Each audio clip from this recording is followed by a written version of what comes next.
Good morning. Welcome to Daily Focus. Sorry I missed you yesterday. I had a community funeral in the morning that was kind of right in the middle of everything, and I wasn't able to rearrange my schedule in the afternoon to make it all happen. But I miss you when I'm not able to spend these moments with you. But I'm looking forward to this morning. I've entitled this one, When People Love Those You Love. In other words, isn't it just an amazing sense of joy and appreciation and fulfillment when people will show love to the people you love? I don't know about you, but when somebody in my church does something for one of my staff members, and expressing appreciation, expressing love, stepping up and meeting a need or caring for somebody that I care about so deeply. There is just something inside that just we thank God for people like that. When somebody invests in my children and will demonstrate love and genuine care for my children or my grandchildren, when people are demonstrating a true love and care for the people that I love and care about, it does something for me. And that's what the Apostle Paul says here at the very end of 2 Corinthians chapter 7. He says, Wherefore, though I wrote unto you, I did it not for his cause that had done the wrong, nor for his cause that suffered wrong, but that our care for you in the sight of God might appear to all. In other words, Paul is saying the reason why I had to address your church where you were wrong is not because I was trying to dress down the person who was at fault or trying to protect the people who had been hurt. He's like, I am just trying to help you obey God. I'm just trying to help you please God. I'm just trying to help you follow God and be in a place where God can bless all of you. I don't have a vindictive spirit against one person and a protective spirit against another. I love all of you, and I want all of you to be responding and deciding that you're going to make God's will your will. You're going to do what it is that God says needs to be done.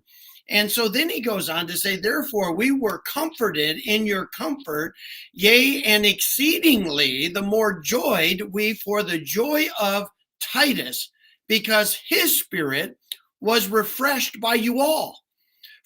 For if I have boasted anything to him of you, I am not ashamed.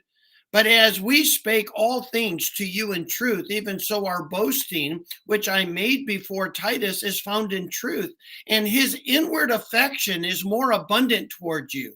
While he remembered the obedience of you all, how with fear and trembling you received him, I rejoice, therefore, that I have confidence in you all in all things.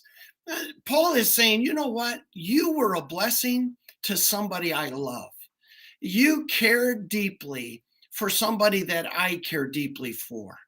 And you were willing to embrace what God would have you do as the one I love embraced what God would have him do.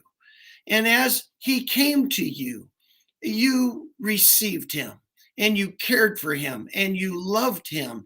And I can't tell you what a joy that was. I mean, I sat Titus down and I said, listen, when you get to the church of Corinth, these are good people. Paul talks about boasting about them, and he knows that his boasting was truth, and it was exactly spot on because you as a church really did exactly what I told Titus you would do. You responded in obedience to God's leadership, and you made God's will successful. And I want you to know that brings joy to my heart.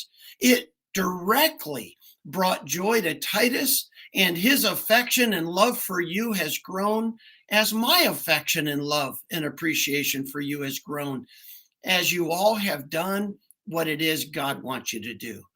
And when somebody is led by God, to invest in my kids, whether it's to instruct them, whether it's to advise them, whether it's to encourage them, whether it's to meet a need that they have. I want you to know my heart just swells in love for not just my kids and watching God meet their needs through people who I have such great confidence in would do the will of God. The same thing is when people do something to meet a need with one of my staff members or counsels or invests truth into them, speaks truth into their life, and it helps them. And I just look at it and go, I knew these people would do that. I knew these people would be used of God that way. And I love when people love the people I love. I'm so thankful when people care about the people that I care about, and that God uses them in their own respective ways to show love and care and concern.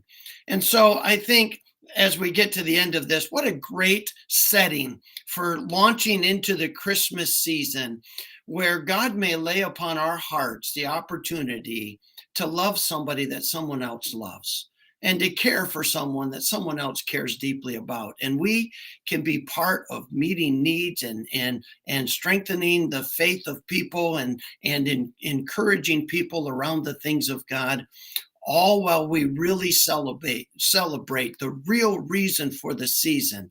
And that is that God so loved us that he sent his only son to care and to love us and to provide what we could never have experienced on our own. What a great God. What a great thing to participate in his program. What a great thing to love somebody and care somebody that somebody else loves and cares for. May that be an encouragement to you today. I look forward to seeing you again next week. God bless you.